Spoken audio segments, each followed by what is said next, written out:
K4C Video, a voice for the elderly. I am a senior citizen myself, and we want to try to shed some light on the problems that we're facing at this time, and hopefully bring some understanding and bridge a gap between families and caregivers or whatever the case may be. We do know that there is a problem with elderly abuse, and there are still other problems with them feeling lonely and all kind of things going on. So we want to have more pleasure in their last days, because no matter how you look at it, when you become a senior citizen, these are your last days on this earth as we know it. Our best to make it as pleasant as possible for ourselves and for people around us, or our caregivers, or in nursing homes. You don't want your last days to be miserable. They already, if you have some type of sicknesses, they already are painful, and you're gonna go through some things according to that ailment. But not because we inflict it on ourselves, as far as being mean and not treating people right so they don't come around us anymore, or somebody just mistreating us just because they can. So those two factors, we can kind of eliminate them by understanding and try to come together in some way. I was talking to a friend of mine who's taking care of one of the family members, and sometimes we can be mean. We can. It's not always the case that family members are mistreating the elderly. Sometimes we can be mean. Sometimes the medications cause us to be mean. But they had a saying, you can't teach your own dog new tricks. We're not dogs. We're not. We are humans. And we are able to change some things about us if we choose to and want to put the work in. Some things take work. You've been doing it for years and years and years, and overnight you're going to change. That's not going to happen. That we can make an effort not to be hateful and mean to people. We can make effort. Our family don't really owe us anything by coming by to see us, or some people think they do, but if they do come, be thankful. Most of the time, people don't want to be around us because we mean and hateful and opinionated, especially in my ear. Oh my God, the baby bloomers, that was our ear. Opinionated, negativity, always see the bad. That's my ear. So the other generation that's after us, they're different.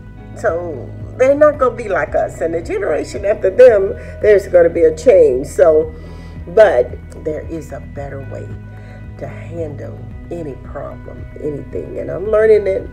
I'm not perfect yet, but I know how my generation was and is, okay? So don't think that you mad at the kids because they're not coming by the attitude when they do come. You should be thankful they came. Okay, be thankful, be grateful, and try not to suck the life out of them, making them feel guilty. And don't you feel guilty either. You got a family, you're going to school, got a family working 50 to 60 hours a week. Don't feel guilty. No. But when you do come, make it a pleasant trip. You don't be aggravated, and your loved one's not aggravated. So make it as beautiful as possible. Now, there's some things maybe you do know, or I'm just going to mention a few things that when you go, you could give them a manicure. Yeah.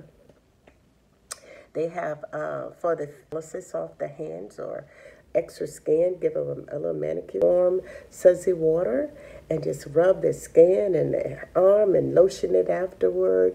If she's a female, paint her nails. She will feel better. Just that little intimate relationship there can make a difference, a little bonding there.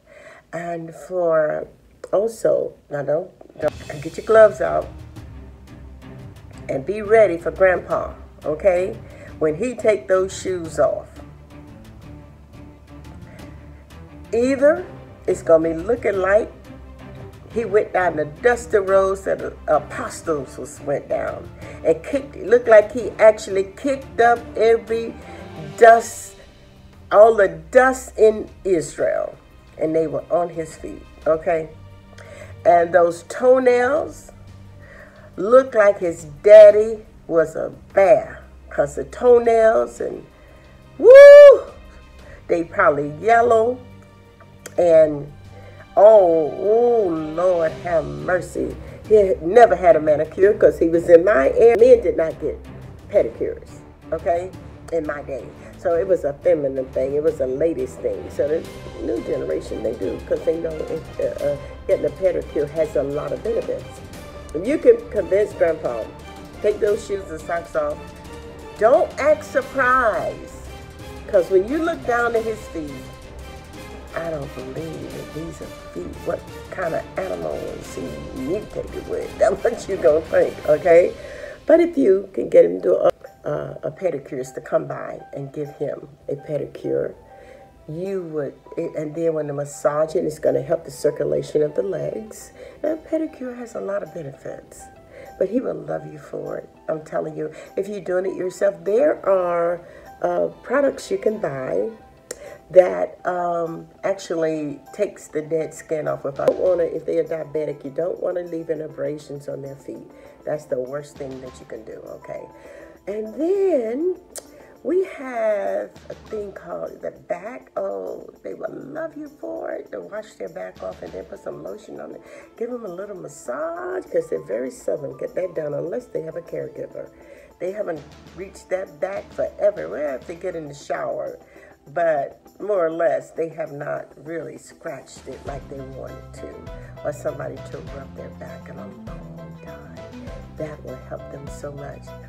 The other thing, brushing the hair. They have dry shampoo that you can put in their hair as well. I have a friend that's been sick for a while, especially if you've been sick for a while.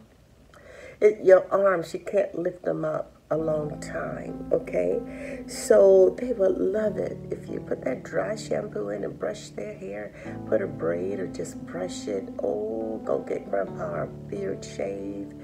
If you don't do it, or take them to the barber shop, and oh, it makes them feel so much better.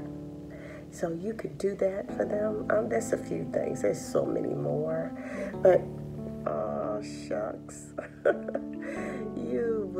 They'll be glad for you to come back again. I'm telling you. Well, those are some things that, as we bridge the gap to mistreatment of the elderly, last days pleasant with our loved ones, not when you're on your deathbed, but while you're still alive. And that goes for old or young. Today is your day. Make every day a great day. Thank you for joining this video, Voice for the Elderly.